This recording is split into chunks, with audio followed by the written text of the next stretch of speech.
এখনো আজ অবধি সনাতনী জাতিদের মধ্যে একটা নোংরা কথা আছে যে গীতা যদি ভুল পাঠ করা হয় তাহলে তার অপরাধ হয়, যাতে অল্প শিক্ষিত লোক গীতাকে স্পর্শ না করে। কি বলা হয় কিনা? আর আমি চৈতন্য চরিতামৃত থেকে দর্শন দেখিয়ে দেবো, আমার মহাপ্রভু বললেন ওটা কোনো কিছু নয়। গীতা এবং শাস্ত্র অধ্যয়ন আলাদা, শিক্ষিত হলে নয়। এই শাস্ত্র অধ্যয়ন শিক্ষিতর সাথে কোনো সম্পর্ক নয়, শাস্ত্রটা কিন্তু শিক্ষিতর সাথে সম্পর্ক নয়। একদিন পাবন অবতারী শ্রীমানে গৌর হরি সংকীর্তন রতইতা সংকীর্তনের পিতা, হরিনাম করিতে করিতে করিতে করিতে শিরোধনী গঙ্গার পার দিয়ে ছুটে চলেছে চলেছে। আগণিত ভক্ত তাহার পিছে ধেয়ে হেঁটেছে হেঁটেছে। অগণিত ভক্ত হরিনাম করছে আর মহাপ্রভু নৃত্য করছে, নিতাই চাঁদ নৃত্য করছে, বক্রেশ্বর পণ্ডিত নৃত্য করেছে। নিত্য পটীয় সে বক্রেশ্বর পণ্ডিত, আর মহাপ্রভুর সাথে, মহাপ্রভু তো পাণ্ডিত্যের কি বলবো, বাঘ সরস্বতী বাঘ পুত্র পর্যন্ত মহাপ্রভুর কাছে পরাভূত হয়ে গেছে।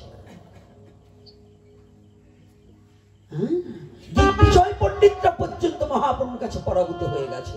আর কত শত পণ্ডিত মহাপ্রভুর পিছনে পিছনে পাণ্ডিত্য অর্জন নয়, আজকে ওই যুক্তিবাদী ছেড়ে দিয়ে ভক্তিবাদের অন্বেষণে আজ মহাপ্রভুর পিছনে পিছনে ছুটে চলছে। যুক্তি দ্বারা ভগবানকে পাওয়া যায় না যদি ভক্তি তার মধ্যে লুকায়িত না থাকে। শুধু যুক্তি দিয়ে কখনো ভগবত ভজন হয় না, ভক্তির মধ্য দিয়ে ভগবত ভজন হয়।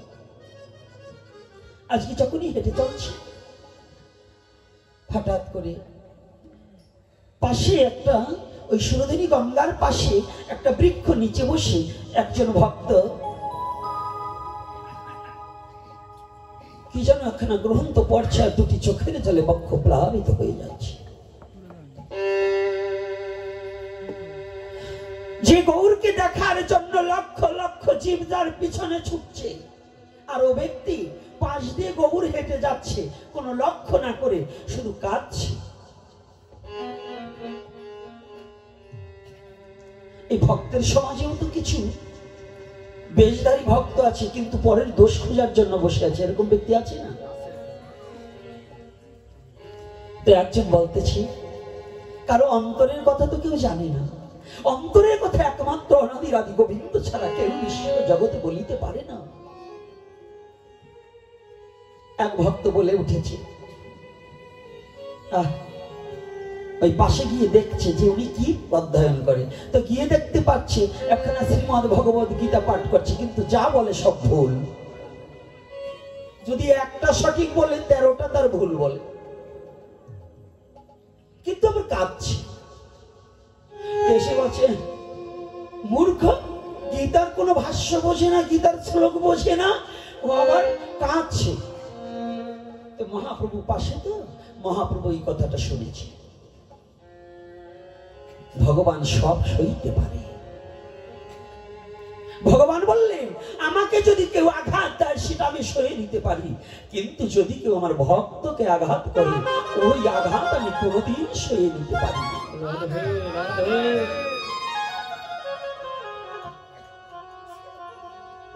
কেন না? ভগবান যে আঘাত সয়ে নিতে পারে, তার ভক্তকে কখনো ছোট করতে পারে না। এটা প্রমাণ সত্য যুগেই ছিল, ভৃগুমণি তার সাক্ষ্য দিয়েছে। ভৃগুমণি যেদিন বৈষ্ণব পরীক্ষা করবার নিমিত্তে একে একে ব্রহ্মা বিষ্ণু শিব, মানে নারায়ণ ভগবান ক্ষীরদর্শী নারায়ণ, ব্রহ্মাকে পরিত্যাগ করি, শিবকে পরিত্যাগ করি। শিবকে যেদিন একটু খোঁচা মেরেছিল, ক্রোধান্বিত হয়েছিল, বলছে না না, আমি ভেবেছিলাম আপনি বৈষ্ণব, তা আমি দেখলাম আপনি বৈষ্ণব হতে পারেন। ব্রহ্মাকে ওই রকম তপস্যা করছে, একটু খোঁচা মেরেছে, ব্রহ্মাও একবারে খুব রাগান্বিত, দণ্ডবাদ করে বলছে, ব্রহ্মদেব, হে ব্রহ্মাদেব, আমি ভুল করেছি, আমি এসেছিলাম ভুল জায়গায় ডায়াল করেছি, অর্থাৎ আমি চেয়েছিলাম বৈষ্ণব, কিন্তু আমি দেখলাম আপনি ক্রোধী। তো ক্রোধী কখনো বৈষ্ণব হতে পারে না। গেলেন ক্ষীরোদক্ষিণী নারায়ণের কাছে। তো ক্ষীরোদক্ষিণী নারায়ণ শুয়ে আছে, মা লক্ষ্মী পদ সেবা করছে, চরণ সেবা করছে। ভৃগুমুনি গিয়েই সরাসরি ডাইরেক্ট ভগবান নারায়ণের বক্ষে পদাঘাত করলেন। পদাঘাত করলেন, পদাঘাত করার সাথে সাথে ভক্তের পদাঘাতে ভগবানের পাঁজর ভেঙে দেবে গেলে। ব্যথা পাওয়ার পরে ভগবান নারায়ণ উঠে ভৃগুকে বলছে, বাবা, ও ভৃগু, ভৃগু, আমার এই কঠোর অঙ্গে আঘাত করে তোমার পদচিহ্ন দিয়ে তুমি কত না ব্যথা পেয়েছো বাবা, তুমি বসো। তোমার ওই কমল চরণে খানায় কত না ব্যথা পেয়েছো লক্ষ্মী, তুমি অতি সত্বরে গিয়ে সামনের ভিঙ্গারে বাড়ি নিয়ে আসো, আমার ভিগুর চরণে দুখানা আমার ধোয়াতে হবে।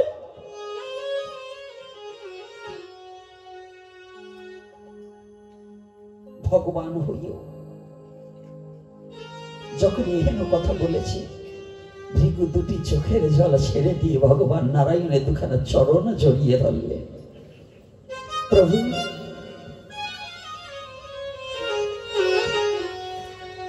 আমি খুঁজেছিলাম একজন বৈষ্ণব, আমি তো আপনার, আপনি সেই বৈষ্ণব ধর্ম প্রবর্তক, আপনি সেই বৈষ্ণব, ইহা ছাড়া আর কোন বৈষ্ণব আমি খুঁজে পেলাম না। ভগবান বললেন, ভৃগু, ভৃগু বলছে, প্রভু, আমি তোমার কোমল অঙ্গে আঘাত করেছি। বলছে, না না, ও ভৃগু, ভক্তের পদচিহ্ন আমার দেওয়া অলংকার, আজ হতে যত পুরুষ জাতি হবে তার এই বুকের মাঝখানে ভাঙাই থাকবে। প্রতিটা পুরুষ জাতির এই মাঝখানে দেখুন খোঁজ আছে, এটা ভৃগু পদচিহ্ন। এজন্য গোপালের মূর্তি তৈরি করলে কিন্তু এক জায়গায় দেখবেন পদচিহ্ন দেওয়া থাকে। তাহলে ভগবান সব সই নিতে পারে, ভক্তের আঘাতও ভগবান সইতে পারে, কিন্তু ভক্তকে যদি কেউ আঘাত করে সেটা আর ভগবান সয়ে নিতে পারে না। ভগবান কখনো ওটা মেনে নিতে পারে না। আজকে যখনই গৌরহরির কর্ণের কাছে বলছে যে মূর্খ, গৌরহরির অন্তরে খুব আঘাতে লেগেছে। আহা, তোমরা আমার ভক্তকে মূর্খ বলেছো। হ্যাঁ, আমার ভক্ত জগতে কোনোদিন মূর্খ হয় না। যারা কৃষ্ণ ভজন করতে জানে তারা কোনোদিন মূর্খ থাকে না বিশ্ব চরাচরে। মূর্খ কে? কে মূর্খ? মূর্খ সেই, একটা কবিতায় ছিল না, বলো দেখিয়ে জগতে মূর্খ বলি কারে? উত্তর দিচ্ছে, হিতাহিত জ্ঞান নাই, মূর্খ বলি তারে। হিত আর অহিত। হিত কহি কাহে? হিত কাহাকে কহি? আত্ম উন্নতি, আত্মতত্ত্ব উপলব্ধি জ্ঞান যার নাই তার কোনো হিত হয় না, সেটা অহিত। সে যত বড় শিক্ষিত হোক, ডক্টরেট করুক, ট্রিপল MA করুক, কিছু আসে যায় না। কারণ যদি তার আত্মচৈতন্য বোধ, আমি কে, আমার পরমাত্মাকে, আমি কোথা থেকে এসেছি, কেই বা আমাকে বিশ্ব জগতে পাঠালেন, এই তত্ত্ব যার উপলব্ধি না আছে তার কোনোদিন হিত হতে পারে।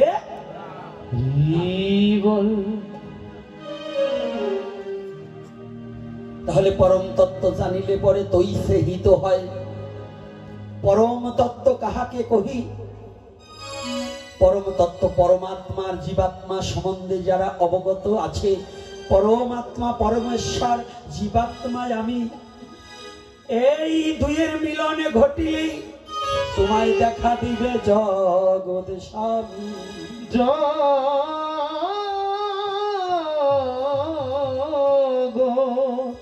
স্বামী। ওই সেই হিত হয় এটা। তাহলে হিতাহিত জ্ঞান নাই মূর্খ বলি তাকে, যার হিত আর অহিত। তাহলে আমার ভক্ত কখনো মূর্খ হতে পারে না। কৃষ্ণ ভক্ত কি মূর্খ? আরে কৃষ্ণ ভক্ত বলে নয়, ভক্ত কখনো মূর্খ হয় না। আমাদের মধ্যে তো আজকাল দলাদলিতে বিভক্ত করছে, কিন্তু ভক্ত হচ্ছে না। বিভক্ত সৃষ্টি করার মতো সাধু আমরা সবাই আছি, কিন্তু ভক্ত তৈরি করার মতো সাধু খুব কম। মতপদ বহু প্রকার থাকতে পারে, কিন্তু ভক্ত থাকুক। তো যদি ভক্ত থাকে তাহলে তার ভক্তি থাকবে, আর ভক্তি থাকলেই তার মুক্তির পথ খুঁজে পাবে। রাধে রাধে পাবে কি না? এটা বিশ্বাস আছে তো? তাহলে আজকে কি করছে? মহাপ্রভুর অন্তরে খুব যন্ত্রণা। আমার ভক্তকে মূর্খ বলছে, এটা মূর্খ না। কারণ ওই ভক্ত কি বলছে ওটা কেউ না জানো, ভগবান জানে কিনা? তাহলে যদি ভগবান জেনে থাকে, আজকে মহাপ্রভু সংকীর্তন সবাইকে বসে চুপ, কেউ সংকীর্তন করবে না, এখন আর বন্ধ বন্ধ করে দাও। সবসময় কিন্তু মহাপ্রভু হরিনাম করেননি, কিছু কিছু সময় তত্ত্ব বিষয়ক আলোচনাও করেছে। দিবাভাগে কখনো কখনো হরিনাম উদ্যম কীর্তন করেছে, কখনো কখনো ভক্ত সঙ্গে হরিকথায় মগ্ন রয়েছে। আমাদের অনেক সাধুরা খালি নাম জপ করে না, খালি নাম জপ করলে হবে না, মাঝে মাঝে তত্ত্ব বিষয়ক আলোচনাও করতে হবে। এটা মহাপ্রভুর নির্দেশ। এখানে কি বলছে জানেন? দুটো কথা। শোনো শোনো নিত্যানন্দ, শোনো হরিদাস, সর্বত্র আমার কথা করবে প্রকাশ। সর্বত্র আমার কথা করবে প্রকাশ। প্রতি ঘরে ঘরে গিয়া করো এই ভিক্ষা, ভজ কৃষ্ণ কহ কৃষ্ণ, করো কৃষ্ণ শিক্ষা। তাহলে শুধু নাম করবার বলে নেই, ভজ কৃষ্ণ, ভজন করতে বলছে, কহ কৃষ্ণ, আবার করো কৃষ্ণ শিক্ষা। তাহলে এখানে তিনটা কথা রয়েছে। কিন্তু আমরা তো একটু বলেই হরি বল, খালি নাম জপ নাম জপ। আরে খালি নাম জপ না, নামের সাথে প্রেমও ঢুকাতে হবে। আর ওই প্রেম ঢুকতে হলে ভগবানের লীলা চরিত আস্বাদন করতে হবে। তাহলে এই লীলা চরিতের মধ্যে কি বলছি? যখনই এই কোনো কথা হবে না, কোনো কথা বলবে না, যখন কথা বন্ধ হয়ে গেছে না, মহাপ্রভু ধীরে ধীরে গিয়ে, যে ব্যক্তি গীতা অধ্যয়ন করছে তার নাম হচ্ছে ব্যঙ্গ ভট্ট। তার নাম হচ্ছে ব্যঙ্গ ভট্ট। লেখাপড়া জানে না, তো ব্যঙ্গ ভট্ট গীতা পাঠ করছে, কাঁদছে, কিন্তু মহাপ্রভু পিছনে এসেছে এটা সে কোনো খেয়ালই রাখেনি। হঠাৎ করে কয়েক মিনিট হয়ে গেছে, যখন একটু বামে তাকিয়েছে, হঠাৎ করে দেখতে পায় মহাপ্রভু এসে বসেছে। ব্যঙ্গভট্ট চমকে উঠেছে, কি প্রভু, মেঘনা চাইতে জল, তুমি করুণা করে এসেছো দয়াল, দয়াময়, আমি তোমাকে কোথায় বসতে দেব? এই ব্যঙ্গভট্ট কিন্তু ব্রাহ্মণের ছেলে, দরিদ্র ব্রাহ্মণ, কিন্তু শুদ্ধ ভক্তি তার হৃদয়ে পরিপূর্ণ।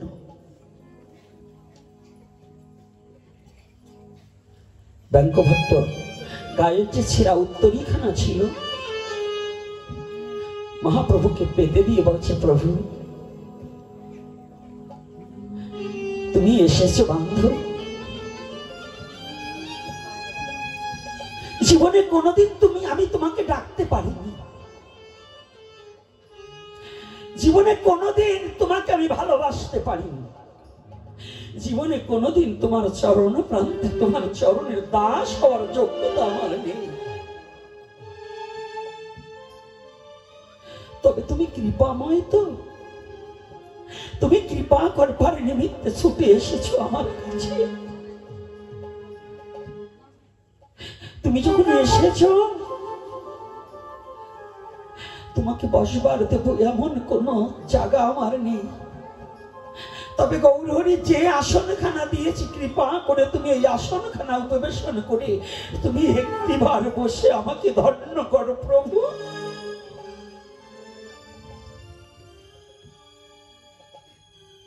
ও প্রভু, জানি ভক্তের কিছু না থাকলেও দুটো জিনিস থাকে।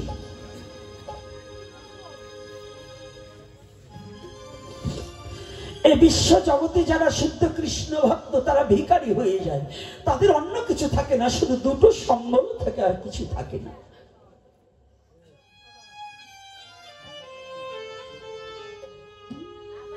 শুদ্ধ কৃষ্ণ ভক্তের ভগবানকে দেওয়ার মতো শুধু দুটোটা নয়নের জল আর বেকুলতা, দুটোটা নয়নের জল আর বেকুলতা ছাড়া ভগবানকে দেওয়ার শুদ্ধ ভক্তের আর কিছু থাকে না।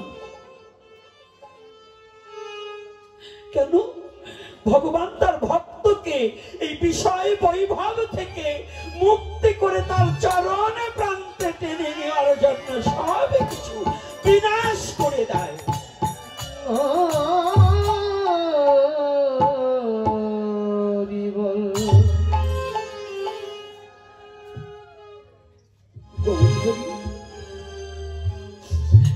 এই বিশ্ব জগতে আমি তোমাকে একটু বসতে দেবো, আমার তো কিছু নেই।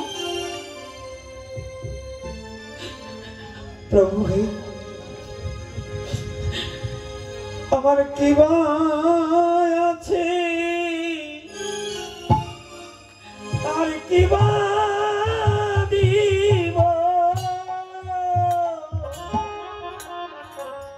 গৌর আমার কি আছে আর কি দেব, গৌর আমার কি আছে, গৌর হে, আর কি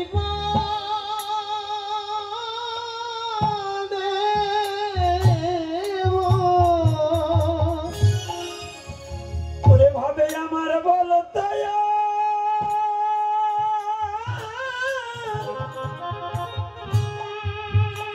আর কিছু নাই রে। গৌর হে, আমার কি আছে, আমি কি দিব, জগতে আমার বলিতে আর কি আছে, আমার কি আছে, আমি কি দেব, ভাবে আমার বলিতে, ভবে আমার বলতে আর কি আছে, আর কি আছে, আমার কি আছে, আর আমি কি দিব, ওই আমার কি আছে, কি দিব, আমি কি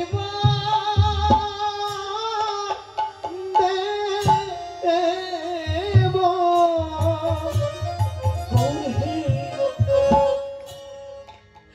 কেবল তোমার চরণ ছাড়াই আমার আর কিছু নাই রে। তোমার চরণ ছাড়াই আমার আর কিছু নাই রে, তোমার চরণ ছাড়া, গৌর হরি বল, আমার আর কিছু নাই, আমার আর কিছু নাই রে, তোমার ওই চরণ ছাড়াই আমার গৌর হরি আর কিছু নাই রে। ও গৌর তোর চরণ ছাড়াই আমার আর কিছু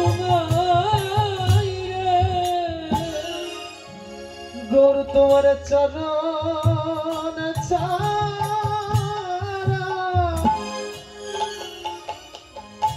আমার আর কিছু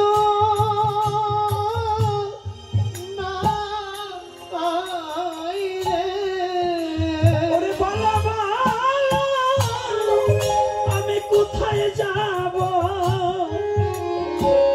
তোমার চরণ ছাড়া আর কিছু নাই রে। বলো বলো জয় নিতাই গৌর হরি বল।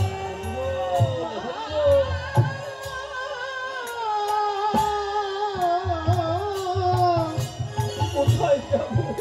আমি কোথায় যাব? তোমার চরণ ছাড়া, তোমার চরণ ছাড়া গৌর হরি আমার তোমার আর কিছুই নাই রে। প্রভু, তুমি এসেছো বান্ধব। জানো প্রভু, তুমি কথা দাও, আজ যেমন তোমাকে না ডাকতে পেয়েছি, আজ যেমন তুমি না ডাকতে ছুটে এসেছো, তুমি কথা দাও একটিবার গৌর হরি। ও বাবু, যেদিন আমার বলতে কেউ থাকবে না, যেদিন একে একে সবাই আমাকে ছেড়ে দেবে, সবাই আমাকে বিদায় দিয়ে দেবে,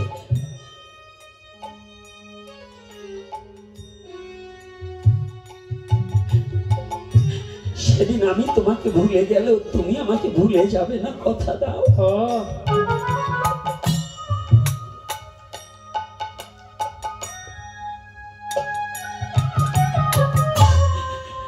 এই জগতে সবাই সবাই আমাকে ভুলে যাবে, তুমি আমাকে ভুলে যাবে না। জানো প্রভু, আমিও যদি তোমাকে ভুলে থাকি, তুমি আমাকে ভুলে থেকো না। সেদিন কৃপা করে তুমি এসে আমাকে ভব নদী পার করে দিও।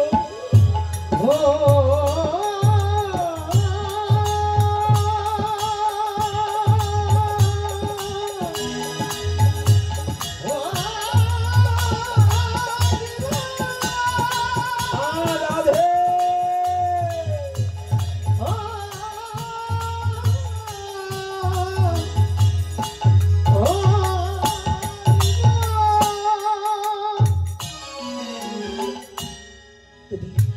আমাকে ভুলে যেও না প্রভু।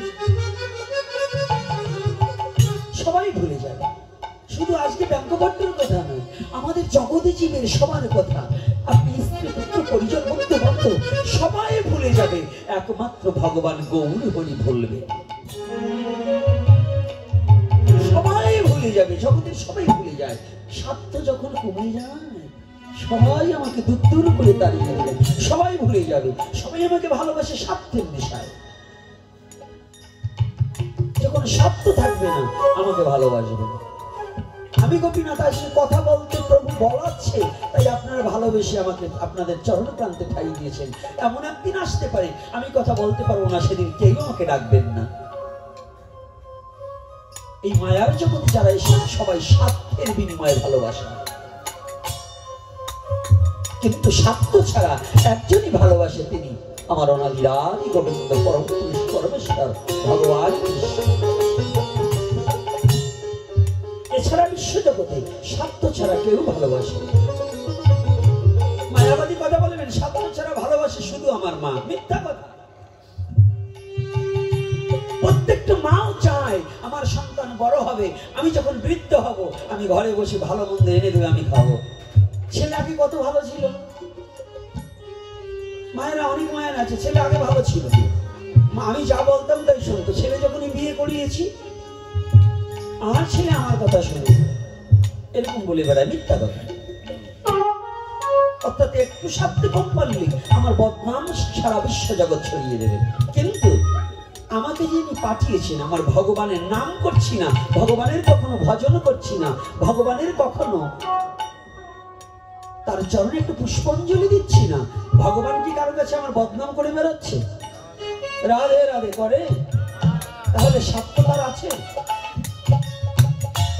আমার স্বার্থের জন্য ভগবান পৃথিবীতে সবকিছু সৃষ্টি করেছে। এই পৃথিবীতে যাহা কিছু সৃষ্টি আছে মানুষের জন্য সৃষ্টি করেছে, কিন্তু ওই পশু পাখি কীট পতঙ্গের জন্য মানুষ সৃষ্টি করেনি।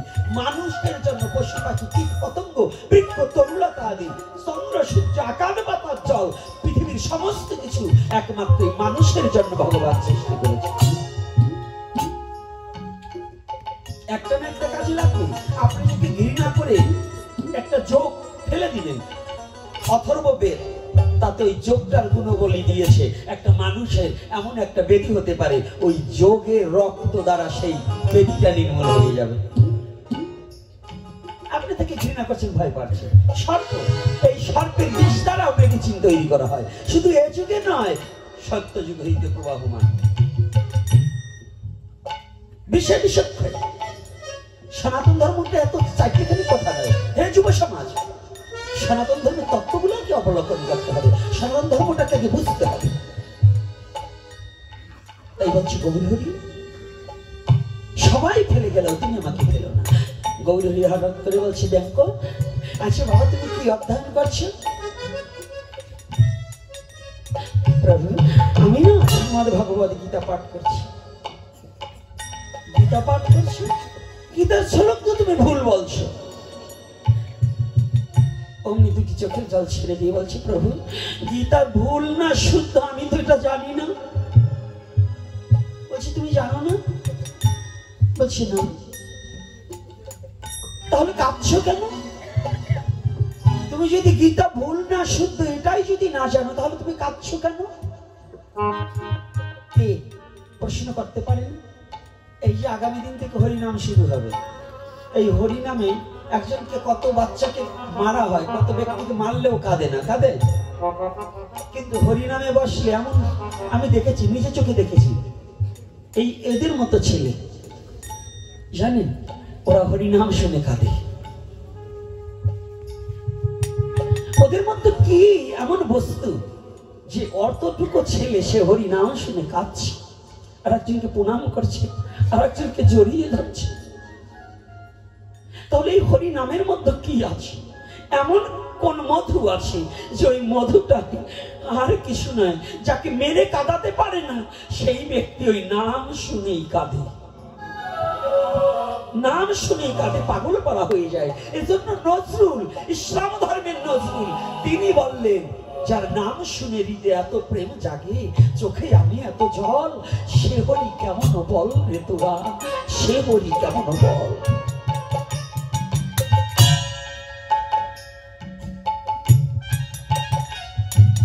কথাটা বোঝা গেছে?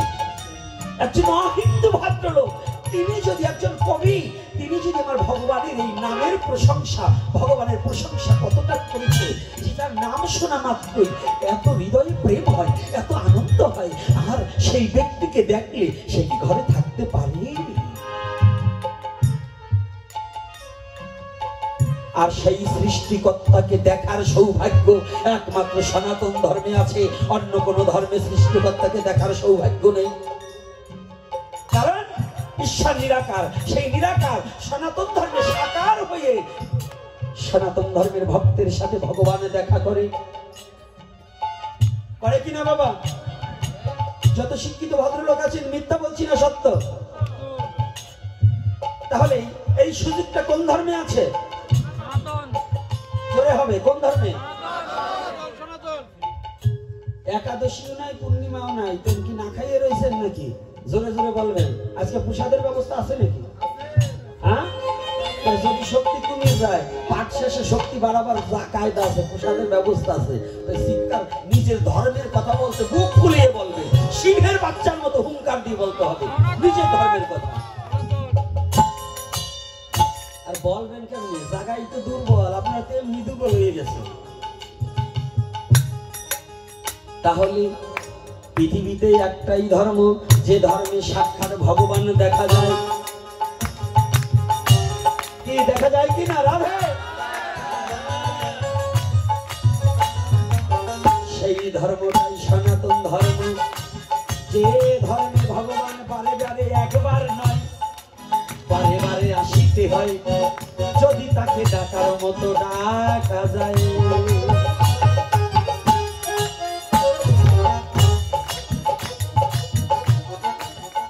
এই সনাতন ধর্মের ভক্তের ডাকে ভগবান গোলক ছেড়ে ভুলকে আসিতে পারে।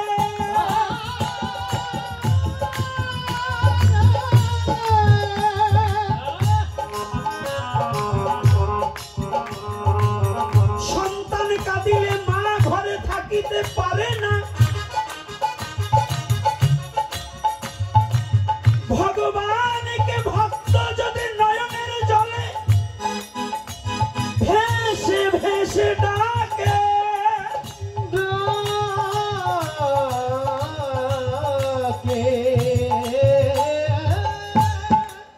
ভক্তের নয়নের জলে ভগবান আর গোলকে থাকিতে পারে না।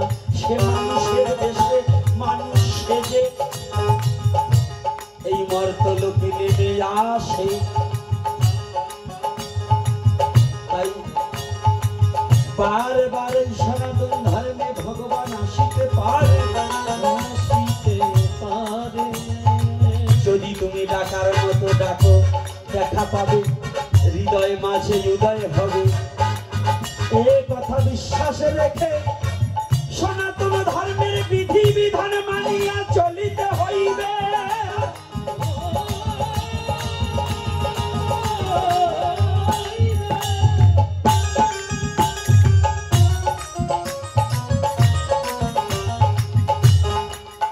বিশ্বাস করবি যদি মানুষ ধরবি যদি ধর, বিশ্বাস করবি যদি ধর মানুষ ধরবি যদি ধর।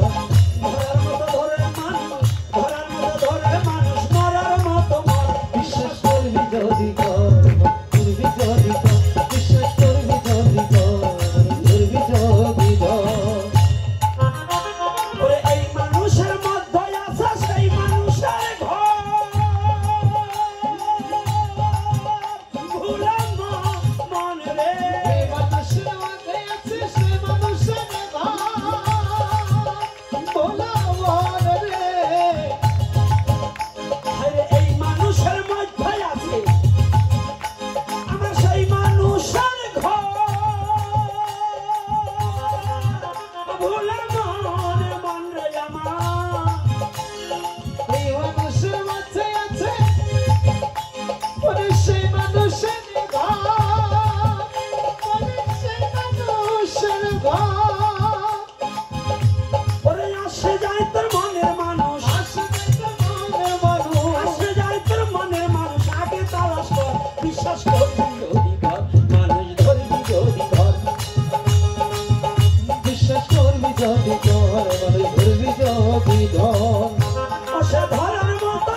তাহলে বিশ্বাস প্রেম ভক্তি এই তিনেই জীবের হইবে মুক্তি। কি কি? বিশ্বাস প্রেম ভক্তি এই তিন না থাকিলে জীবের হয় না কোনো মুক্তি। খালি যুক্তিতে মুক্তি হয় না, যুক্তি দেওয়ার লোক অভাব নেই কিন্তু ভক্তি তো কম। তাই মহাপ্রভু বলছে কাঙ্ক ভট্টর ঠাই, তুমি পাঠ করছো গীতা শ্লোক হয় নাই, তবে তুমি কাঁদছো কেন তাই? মহাপ্রভুর কাছে আমার কাঙ্ক ভট্ট বলে, প্রভু আমার একটা নিবেদন কি জানো, আমি কাঁদছি কেন? ও আমি কাঁদছি কেন জানো প্রভু? আমি কাঁদছি এ কারণেই, আমার পরম দয়াল গুরুদেব আমি যেদিন দীক্ষা গ্রহণ করি, আমার গুরুদেব জানেন আমি মূর্খ, আমি লেখাপড়া জানি। আমার গুরুদেব দীক্ষা দিয়ে বলেছিলেন, ব্যাংকো বাবা তুমি আজ এতে প্রতিদিন স্নান করে একটু গীতা পাঠ করিও। আস্তে বাজনা বাজনা কম দাও। আজকাল আমাদের গুরুদেবরা একাদশী করা লাগে না, আছে না? গুরুদেব একাদশী করা লাগে না। বৈষ্ণব কোনো একাদশী নেই, তো ওর শিষ্যকেও একাদশী নেই। আমি অমক গুরুদেবের শিষ্য, আমার গুরুদেব একাদশী করে না, আমারও একাদশী নাই। কি এরকম আছে কিনা বাবারা? কথা বলে না। তা এখন বুঝুন, এই যে ব্যাংক ভট্টর গুরুদেব আর এই চৈতে গোসাই কি এক? এই কটার এই ৩৪ মাসে ভালো করে টাটকা সর্ষের তেল গায়ে মাখাইয়ে রোদ্রে বাঁধিয়ে ধোয়ার দরকার। যে কয়টায় বলে আমাকে বৈষ্ণব, আমাকে একাদশী নাই। ভগবান বললেন একাদশী করবার, এই চৈতে গোসাইরে বলে আমাকে একাদশী নেই। আর ব্যাংক ভট্ট শিষ্যকে কি নির্দেশ দিচ্ছে? রবিবার বৃহস্পতিবারে যে একটু মাছ মাংস পরিত্যাগ করতে হবে, আজকাল গুরুদেবরা তাও বলে না। কারণ বললে পরে যদি মন্ত্র না নেয়, যদি শিষ্য না পারে, তো দান ওঠার পরে দেখবেন এখনো এই যে আপনাদের দেশে এখন কিন্তু আর এই যে সনাতনীদের এত কিছু অত্যাচার হয়ে গেল এবং এত কিছু হলো, কয়জন গোসাই পাইছেন? খালি ভগবান ভগবান দেন, আর 2 মাস পরে দান উঠবার দেন। কি দান উঠলে কি বস্তা কতক্ষণ প্রতিদিন? আরে বাবা, সামনের বাবারা যারা চেয়ারে বসে আছেন, আসে কি না? আসে তো। এবার গত বছর যদি 10 কেজি দিয়ে থাকেন, এবার 1.5 মণ দিয়েন। এই একটু দাবরের ভয়তে যদি গোসাইরে আপনার কাছে না আসতে পারে, তো যে আপনার ভব নদী পার করবে, এই বিশ্বাস কোন জায়গায় আছে? বাবা, বিড়ালের বেশকিতেই যদি আমার বাবা দৌড় মারে, তো আমারে থুইয়া, তো বাঘের মুখে পড়লে আমার বাবা কি আমারে বাঘের কাছে ভিক্ষা দিব না? এই যে সনাতন ধর্মের এখন বর্তমান ধর্মযাজক আর গুরুরা যারা এখনো সচেতন হচ্ছে না, যারা নিজের স্বধর্মের সঠিক আইনকে প্রণয়ন করছে না, এরা কিন্তু সেই ধরনের গুরু। আমি আর বলবো না। ব্যাংক ভট্টর গুরুদেব কি বলছে? বাবা, তুমি দীক্ষা দিয়েছি তো, আজ হতে তুমি প্রতিদিন স্নান করি তুমি একটু গীতা অধ্যয়ন করবে। দেখেছেন গীতায় কি? কেন? এটা কিন্তু আজকের কথা নয়, আর অনেক আগের কথা, আজ থেকে আরো 500 বছর আগের কথা। কথাটা বুঝতে পেরেছি? তখন বলছি তুমি গীতা পাঠ করো। আর আমাদের এখন ক্রমান্বয়ে কায়দা হয়ে গেছে। আজ আগে দেখতাম গুরুদেব বাড়ি আসলে গুরুদেবের চরণ জল করাতো, চরণ সেবা করত, আর এখন শিষ্য করার জন্য গুরুরা শিষ্যর চরণ সেবা করা দিয়েছে। মানে কিভাবে শিষ্য বাড়ানো যায়। নির্দেশ, সৎ উপদেশ। একজন সৎগুরুর নিয়ম হচ্ছে সৎ উপদেশ দেওয়া। বাবা, তুমি এই এই কর্ম করতে হবে, এটা বাধ্যতামূলক করতে হবে। এই উপদেশ অমৃত যদি আস্বাদন না করা যায়, এই উপদেশ অমৃত যদি কেউ না দিতে পারে, তাহলে সে প্রকৃত গুরু হতে পারে না। গুরুও বিড়ি একটা ধরাইলো, শিষ্য ধরাইলো। গুরুদেব কয় বাবা একটু আগুন দে। কয় গুরুদেব ম্যাস্তা আনেনি। কয় তোর ওই বিড়িটা দে। মানে উনি প্রসাদ খাচ্ছে, ঈশ্বর নিবেদিত প্রসাদ। কি একা খাওয়া যায়? গুরু শিষ্য একাকার হয়ে গেছে, পণ্ডিত বলে। মানে 2 আত্মা 1 আত্মা হয়ে গেছে। এই যে বিড়ি খাওয়া গুরু, ওর শিষ্যর বিড়িতে আগুন নেওয়া, ওরে কায়দারে। এরা কি শিক্ষা দেবে সমাজে? এরা কি সমাজকে পরিবর্তন করবে? আর এরা ধর্মের কি উন্নতি করবে? এর কাছ থেকে দীক্ষা নিলে আত্ম উন্নতি কতটুকু হবে আপনাদের বিচার, আমি আর বলবো না। কি রাগ করছেন নাকি? কি কথা এরকম হয় কিনা বলুন, এখন সত্যি কথা বলুন, হচ্ছে কিনা?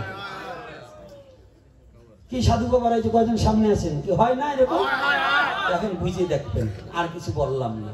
তো এইবার ব্যাংক ভট্ট বলছে, বাবা তুমি আমাকে, আমার গুরুদেব বলছে যে তুমি গীতা পাঠ করবে। তো প্রভু, আমি তো গীতা পাঠ জানি না। গুরুদেব যখন বাক্য দিয়েছে, আমি গুরু বাক্যকে উপেক্ষাও করতে পারি না।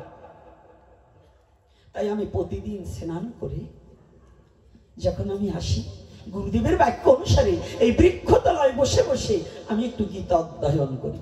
গীতার পৃষ্ঠা উল্টাই। আমি কোনো শ্লোক ঠলোক কিছু জানি না, যা মনে আসে তাই বলি। তো তুমি যা মনে আসে তাই বলো, তো কাঁদো কেন? তুমি কাঁদছো কেন? প্রভু, আমি কাঁদছি কেন? আমি কাঁদি 2টো কারণে। একটা কারণে কাঁদি, যে কেন আমার গুরুদেব আরো কিছুদিন আগে আমাকে কৃপা করলো না। আরো কিছুদিন আগে যদি আমাকে কৃপা করত, আমার গুরুদেবের কৃপায় আমি আমার প্রভুর বদন খানা আরো কিছুদিন আগে দর্শন করতে পারতাম। কেন জানেন প্রভু? পয়লা লিখলেন, যাবৎ পাঠ্য তাবৎ পাঙ্গ, তাহার দর্শন এই লাগি গীতা পাঠ, না ছাড়ে মোর মন। জানো প্রভু, আমি যত সময় গীতার পৃষ্ঠা উল্টাতে তলে থাকি, আমার নয়নে দেখি কুরুক্ষেত্রের মাঠে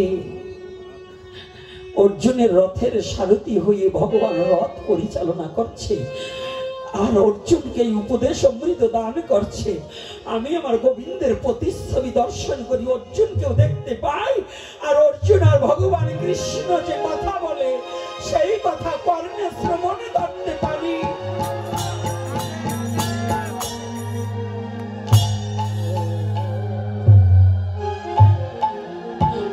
ওই কথা যখন আমার কানে ভেসে আসে,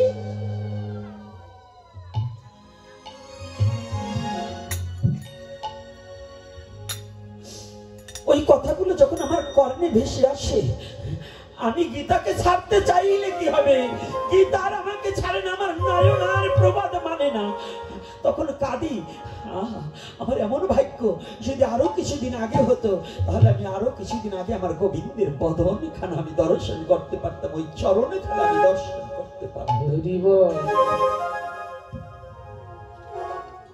এই জন্য বলছি, যাবৎ পাঠ্য তাবৎ পাঙ্গ, তার দর্শন এই লাগি গীতা পাঠ, না ছাড়ে মোর মন।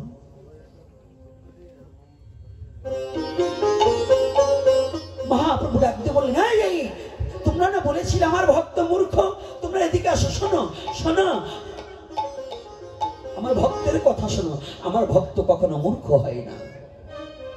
মহাপ্রভু বললেন, ব্যাঙ্কভট্টকে বুকে জড়িয়ে ধরে বললেন, এই তো গীতা তত্ত্ব সার, গীতা পাঠে আছে তব কেবল তোমার অধিকার।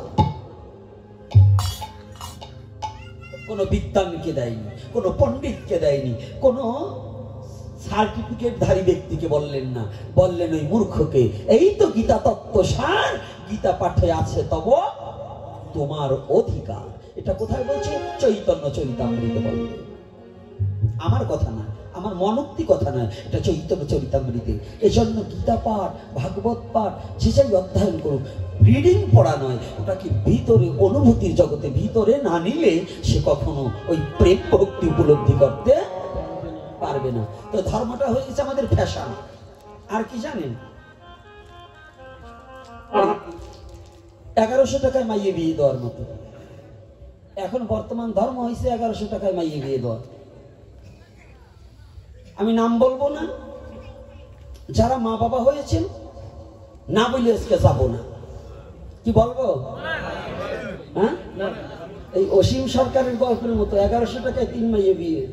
এক কর্তার 3টে মাইয়ে আছে, তাই উনি ওই একটা 1100 টাকাতে একটা নোকিয়া সেট কিনছে, ছোট সেট। তাই 1100 টাকাতে কিনে বড় মাইয়ের হাতে দিয়েছে। মাইয়ের বয়স 14। দেওয়ার পাইয়ে পরে ওই মাইয়ে কয়দিন করে বলে, খালি ওই মাইয়ে যেই বলছে, বাবা তোমার ফোনটা তো ভালো, কয় তুই যা। তো দেওয়ার পরে মাইয়ে কয় হ্যালো হ্যালো হ্যালো, কয়দিন পরে যেন কোথায় মাইয়ে চলে গেল। এখন ওই মাঝি মাইয়ে দৌড় দিয়ে এসে বলে বাবার কাছে, বাবা কি আমার কি দিদির মতো লাগে? আমি ভালো। আচ্ছা বাবা। বাবা তো মনে মনে চিন্তা করি, একটা বিনা পয়সায় ছাড়াইছি, তো এটাও যাই নাকি। তো দেশের মোবাইল মাইয়ের কাছে, তো মাইয়ে ওই মাঝিটা ওই রান্নাঘরের পিছনে যে কয় হ্যালো হ্যালো হ্যালো, ওটাও দেখে কয়দিন পর চলে গেল। এইবার ছোট মাইয়ে বয়স প্রায় 11-12 হবে, ওটাও ওই রকম। কয় বাবা কি দুইজন কাছে দিয়ে আমি যাবো না, আমার কাছে মোবাইল দাও, আমি শক্ত আছি। ওইটা ওই গাটে পথে বলে হ্যালো হ্যালো হ্যালো। 1 বছর যা কিনে যেতে, আগে ছিল 11, এইবার হয়েছে 12। এই 12 বছরের মাইয়ে এই কার সদের দিক ছলের সাথে চলে গেল। এখন ওই দাঁত যাইয়ে গল্প দিচ্ছে, কয় কি, কয় দাদা তোমার 3 মাইয়ে বিয়ে দিলে কেমন কি টাকা পয়সা খরচ দিচ্ছে? মাত্র 1100 টাকা। কি করি? কয় মোবাইল কিনছিলাম 1100 টাকায়, ওরা কয় হ্যালো হ্যালো, তিনটা আস্তে আস্তে তিন দিকে চলিয়ে গেল। তো এই যে সদরদ্দি সঙ্গের সাথে হ্যালো হ্যালো করে চলে গেছিল, সদরদ্দি ছেলের সাথে বসবেন কথাটা। কিন্তু এই আপনারা যারা এখন ধর্মের নামে অধর্ম শুরু করছেন, একটা জায়গায় এবার ফেসবুকে দেখলাম 13-14 বছরের মেয়েরা আর 18-20 বছরের ছেলেরা, 22 বছরের ছেলেরা একসাথে এই উড়ে ধুলে ড্যান্স শুরু করছে এই হোলি উপলক্ষে।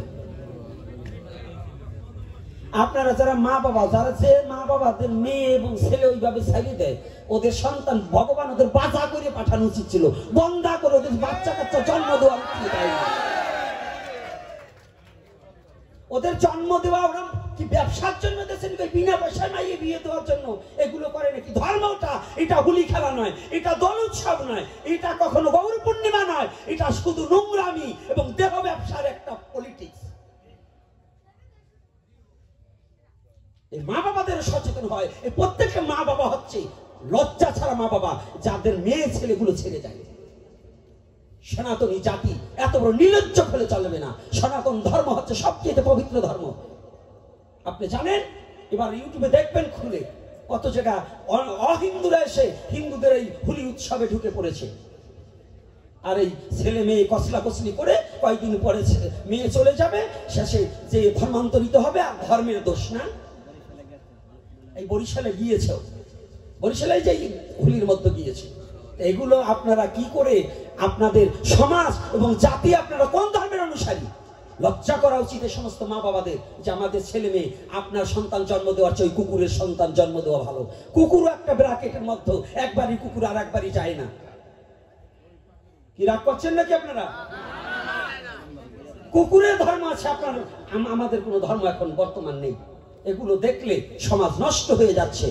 আজকে যদি এগুলো দমাতে না পারেন, তাহলে আপনার সন্তান একদিন যাবে, আপনার মেয়েও ধর্ষণ হবে, আপনার সন্তান আপনার স্ত্রীও একদিন ধর্ষণ হবে।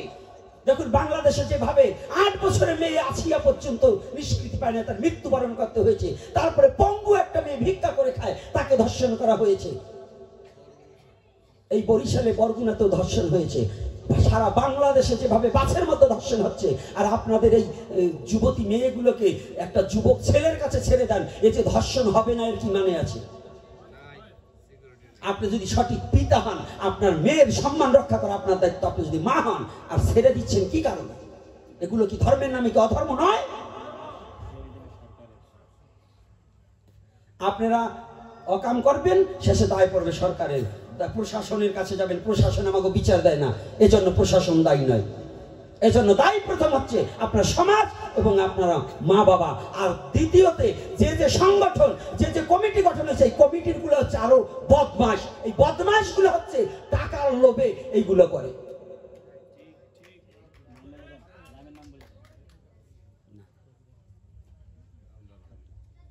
এজন্য আমি বলছি ইউটিউবের মধ্য দিয়ে, সাবধান, এখনো সময় আছে। যারা সনাতন ধর্মের এরকম অবমাননা করা হবে, এরপরে বাংলা নাম বলে ছেড়ে দেবো, এই সমস্ত কমিটিদের নাম বলে ছেড়ে দেবো, গ্রামের নাম ছেড়ে দেবো, এবং সারা বাংলাদেশে এমন একটা আইন করব যে এদের বিরুদ্ধে মামলা করব। যদি সনাতন ধর্মের অশ্লীলতা বন্ধ না করে, এদের বিরুদ্ধে মামলা করা হবে। আমি সরাসরি বললাম, আমি বাদী হয়ে মামলা করব। এজন্য আমি সর্বপ্রথম ইউটিউবের মধ্য দিয়ে বলে দিতে চাই, হোলি খেলা নয়, সনাতনী কোন ধর্মের মধ্যে যদি উড়ে ধরে নাচ হয়, যেখানে হবে, হ্যাঁ যুব সমাজ, সেই কমিটির আগে পিটাতে হবে। কারণ আমার সনাতনী ধর্ম, যদি তোর নাইট ক্লাব খুলে নিবি, যদি তোর করতে হয়, তোর স্ত্রীকে, তোর মেয়েকে আগে নাচাবি, তারপরে এই নাচানাচি সনাতন ধর্মের যুবক যুবতীকে নষ্ট করার জন্য তোরা ডাকবি। এজন্য আমি অনুরোধ করছি, আপনারা মায়েরা বাবারা যারা আজকে এখানে এসেছেন, আপনাদের সন্তানকে কোনো অশ্লীল নৃত্য এবং অশ্লীল পরিবেশে ধর্মের নামে অধর্মকে প্রচার করা সেখানে যাবার দেওয়া যাবে। কি কষ্ট পাচ্ছেন আমার কথায়? ভাববেন ভাগবতে কেন এই কথা বলছেন? ভাগবত কোথায় বলবো যদি আমার পাত্রই তৈরি না হয়, আমার ধর্ম যদি রসাতলে যায়, আমার জাতি যদি রসাতলে যায়, আমার মেয়েকে যদি ধর্মান্তরিত হতে হয়, আমার মেয়ে যদি ধর্ষিত হয়, তাহলে এজন্য আমার কি ভাগবতের কথা দাম আছে? কি দাম আছে? আর এরপর থেকে যদি এই আশেপাশে গ্রামের যদি 2-1টা মেয়ে ধর্মান্তরিত, এই জন্য ওই কমিটি আগে দায়ী হবে। কারণ কারণ এরা সুযোগ করে দিচ্ছে। ওরা কত টাকা করে প্রতি মাসে খায় তা কবে কে? এসব না আর বলবো না। সারা বাংলাদেশ না, সারা পৃথিবীর সনাতনী জাতির ধর্মকে শ্রদ্ধার সহিত প্রতিপালন করা দরকার। আমার ধর্মকে অন্য ধর্মের লোক শ্রদ্ধা করবে না। আমার স্বধর্ম নিধনং শ্রেয় পরধর্ম ভয়াবহ।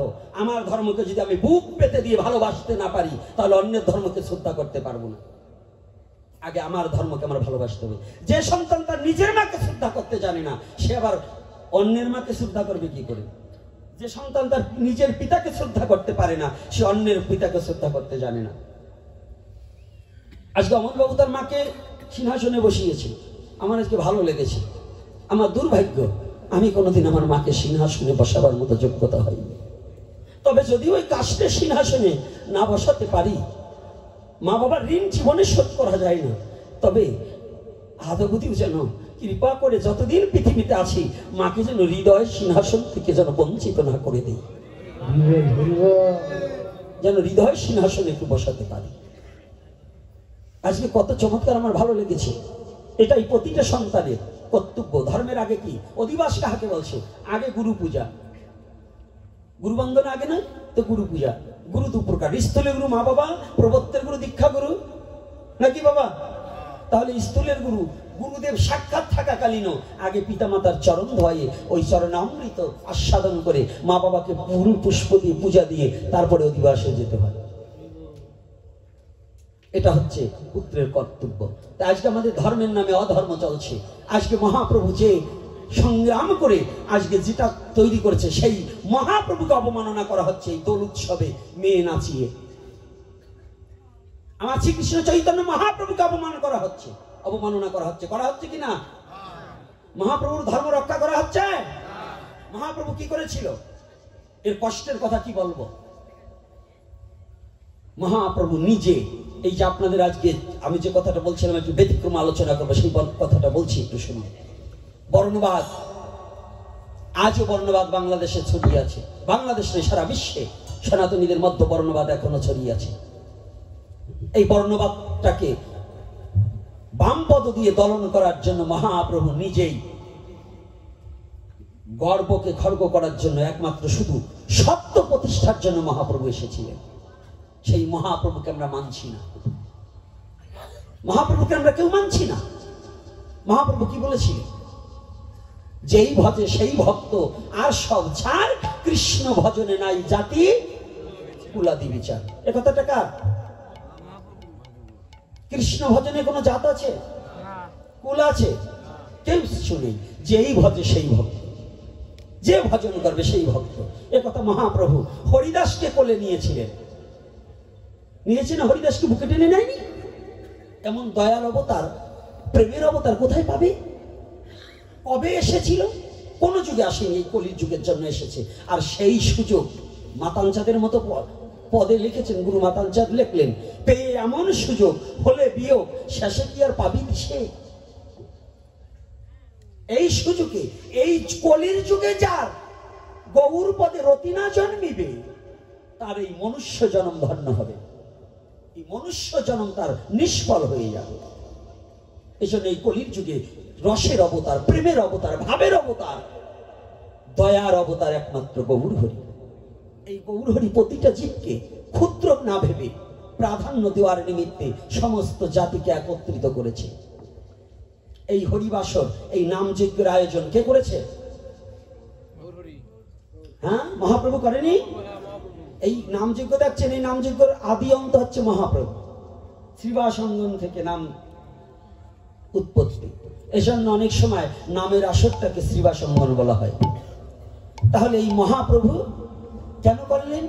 নামে কোনো জাতির বিচার নেই, নামে কোনো। তবে তখনকার নাম প্রচার আর এখনকার নাম প্রচার এক নাই। আপনাদের আর একটা কথা বলে যাচ্ছি, কোন কমিটি, এই যে আপনাদের মেলা বসছে, অমলবাবুরে বলবো, মেলার দোকানদাররা তো আপনাকে 10 লাখ দেওয়ার আশা আপনি করেন না। আপনার এই মেলায় আসতে হইলে পেঁয়াজ রসুন ডিম নিয়ে বসতে পারবে না, এইরকম আইন করবেন। এই বাংলাদেশে যত কমিটি আছে, নামযজ্ঞ ঠিকই হচ্ছে, তারা নিরামিষ খাচ্ছে, কিন্তু ওখানে পেঁয়াজ রসুন ফুচকা দিয়ে ডিম দিয়ে এবং হালিম পর্যন্ত বিক্রি হচ্ছে। এরকম আছে কি না? আচ্ছা, যদি এইগুলো বন্ধ না করেন তাহলে আপনারা নামযজ্ঞ না দেওয়াই ভালো, তাতে আপনার পবিত্রতা হয় না। যাদের দিয়ে নাম দেওয়ান ওরাও কিছু রাক্ষস আছে, অর্থাৎ দলের লোকও কিছু রাক্ষস আছে। ওই রাক্ষসের দলগুলো ওরা কি করে, আপনার আসরের থেকে বেরিয়ে যায় দোকানে বসে ডিম 2-3টে মারে। এই বাংলাদেশের সবচেয়ে বড় কীর্তনীয় নাম বলবো না, আমি যার কীর্তন খুব ভালো শুনতাম, তারপরে এখন সামনে যে ওর আসর শুনি না। আমার নিজে চোখে দেখছি 2টো ডিম সিদ্ধ করে কালীগঙ্গার আসরে, জলির পর কালীগঙ্গা, ওই আসরে খেয়ে আরসি দিয়ে আবার একটু আরসি খাইছে, ওই ডিমের গন্ধ কবে আরসি খেয়ে ওইটাই কি আসরে গেল, মুখও ধুইল না। আমি নিজে চোখে দেখেছি, তারপরের থেকে ওনার আসরে কীর্তন শুনি না। তাই এজন্য আমি বলছি, আপনারা কমিটিতে যারা কীর্তন দিচ্ছেন চরণে হাত রেখে বলছি, এই নামই মুক্তির পথ এবং নামই থেকেই আপনার নরকের পথ। নাচিতে গাহিতে জীব নরকেতেই যাবে। তাহলে নরকে মজিবে, এটা কে বলছে? মহাপ্রভু বলছে নাচিতে গাহিতে জীব। এর কারণ কি? 64 প্রকার অপরাধ। মহাপ্রভু বললেন আমি তাকে দয়া করিব, কাকে? অপরাধ শূন্য হয়ে যে লইবে নাম। অপরাধ শূন্য হয়ে সদা লইবে নাম। তাহলে অপরাধ যতদিন পর্যন্ত মার্জনীয় না হবে ততদিন পর্যন্ত এই নামে আমাদের ক্রিয়া হবে না। তাহলে কি করতে হবে? আপনাদের দল বায়না করার সাথে সাথে প্রত্যেকটা দলে বলবেন কৃপা করে আপনারা বাইরের খাবার খেলে আমি আপনাদের বায়না করিব না, একটু সংযত থাকুক। এই জন্য এই ফুচকার দোকান, চটপটির দোকান, চানাচুরের দোকানে, পেঁয়াজ দেওয়ার দোকান, এগুলো আপনাদের বন্ধ করা একান্ত দরকার। আছে কিনা? হ্যাঁ, আপনারা কি এটা রাজি কিনা? তাহলে এরপরে থেকে অনেক লোক হাত তোলেন নাই, মানে একটু খাই তো, এগুলো সম্বন্ধে তারা অন্য জায়গায় বেচুক, আপনারা পেঁয়াজ খান, আমার আপত্তি নাই, আপনি খেলে আমার বাবার কিছু আসে যায় না। কিন্তু আমার এই ধর্মীয় অনুষ্ঠানে যদি অপবিত্র করেন, এটা সম্বন্ধে আমি প্রতিবাদ করবই। এটা আমার মুখ আটকাতে পারবেন না। আমার মৃত্যু যদি হয়ে যায়, আমি এজন্য লড়াই চলছে, চলবে। একা গোপীনাথ মরবে, লক্ষ গোপীনাথ এই বাংলার বুকে তৈরি হবে, লক্ষ গোপীনাথ তৈরি হবে। আমি এটা মৃত্যুকে সাথে নিয়েই আমি ঘুরি। আমি মরার ভয়ে যে কথা বলবো না, এজন্য না। সত্য সনাতন আর সনাতনী সত্য, আমি এই কথাটাকে বিশ্বাস রাখি। যত ঝড় আসুক, এই ঝড় দিয়ে সনাতনকে দমানো যাবে না। এজন্য আমি চাই সনাতনী জাতি কুসংস্কারটাকে দূরীভূত করে দিয়ে, হিংসাটাকে ভুলে দিয়ে, হিংসাটাকে আগে ভুলাতে হবে। হিংসা যতদিন পর্যন্ত করবেন ততদিন পর্যন্ত আপনার মুক্তি ঘটবে না।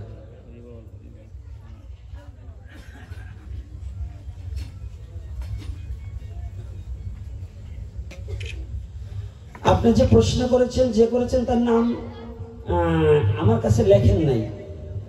এই যে প্রশ্ন করেছেন এগুলো একটু ঝগড়া লাগাই না, কথার ঝগড়া লাগাই না প্রশ্ন। আমি কারো ঝগড়া করতে আসিনি। কৃষ্ণ না, পরম কৃষ্ণ। আগে শ্লোকের মানে চাই না, আর শ্লোক আগে শাস্ত্র অধ্যয়ন করতে হবে, তারপরে এই ধরনের প্রশ্ন আমার কাছে করতে হবে। ওটা বলবো না। আমি একটা কথা বলছি, ক্ষণ অবতার যুগ অবতার। হরিচাঁদ ঠাকুর অবতার, ক্ষণ অবতার, যুগ অবতার নয়। জগৎবন্ধু অবতার আমি মানি, প্রণাম করি তাকে, কিন্তু ক্ষণ অবতার, যুগ অবতার নয়। আসুন চ্যালেঞ্জ করুন, কোন শাস্ত্র নিয়ে আসবেন? যুগ অবতার মানে গৌর হরি, গৌর ভিন্ন কোন যুগ অবতার এই কলির যুগে আর আসেনি, আর আসবে না। ক্ষণ অবতার কিছু সময়ের জন্য, ভক্তকে রক্ষা করবার জন্য ভগবানের অবতার আসতে পারে, আরো আসতে পারে, আরো 15 বার, আরো 10 বার না 20 বার আসতে পারে। কিন্তু যুগ অবতার 4 জন, নারায়ণ, রাম, কৃষ্ণ, গৌরাঙ্গ। এজন্য সনাতন ধর্মে এই নিয়ে ঠেলাঠেলি করেন না। এই ঠেলাঠেলি করতে করতে যদি পূর্ণ ব্রহ্ম হয়, এক মতুয়ার মধ্যে ভাগ এখন 4-5টা হয়ে গেছে। এটা সালা আর একটা আসালা, এটা বাবার শ্রাদ্ধ করবে আর এটা করবে না, বিভিন্ন একটা নিরামিষ দেবে আর একটা শুয়োর খাবে।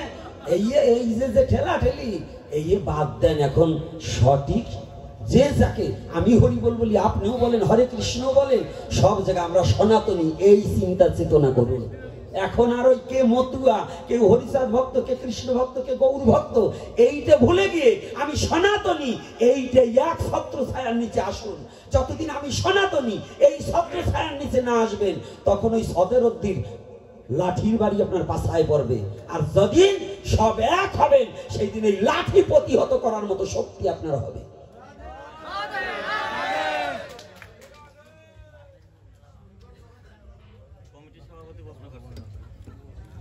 আরে যে করুক, ওইটা বলবেন কেন? ওটা কোনো বলা যাবে না। আমার বাবা বললো, আমার বাবার আমার স্থান নেই। কথাটা বোঝেন নাই? আমার বাবা প্রশ্ন করলে আমার বাবাকে ছাড় দেবো না, কারণ যেখানে প্রশ্ন হবে তার উত্তর দিতে হবে, আর সঠিক কথাটা আমার বলতে হবে না। আমি কি অন্যায় বলবো? যদি অমল বাবু দেয়, তাই অমল বাবুর আমি ছাড়িয়ে দিয়ে যাবো না। আমার এত ভয় নাই যে অমল বাবু আবার আনবে না, এই ভয়তে আমি কথা বলবো না তা না। আনো আনো না আনো না আনো, একটা মুখ চলবেই, গৌর হরি চালাবে। বিশ্বে যখন মহাপ্রভু পাঠিয়েছে, আহার আমার জন্য নির্ধারণ করে দিয়েছে। এই জন্য তেল মেরে কথা বলে সনাতন ধর্মের ক্ষতি করব না। আমি আজকে তেল মেরে যাব, সনাতনের ক্ষতি করব না, সত্য যেটা সেটা বলে যাব। এজন্য আপনাদের আমি অনুরোধ করছি, চরণে হাত রেখে প্রতিটা সনাতনীকে এক ছত্র ছায়া আমরা সনাতনী নাকি? আমরা কি? কে মতুয়া, কে কৃষ্ণ ভক্ত, কে গৌর ভক্ত, কে কালী ভক্ত, কে শিব ভক্ত, এটা পরে দেখবো। ওটা যার যার ভজনের অনুপাতে সে মুক্তি পাবে কিনা পাবে, ওটা তার ব্যাপার। কিন্তু আমরা সনাতনী, এক ধর্মের উপরে, এক নামের উপরে, একের উপরে চলতে হবে। রাধে রাধে। আপনারা যারা এসেছেন, দীর্ঘায়ী আলোচনা বাড়াবো না, সময়টা অতিবাহিত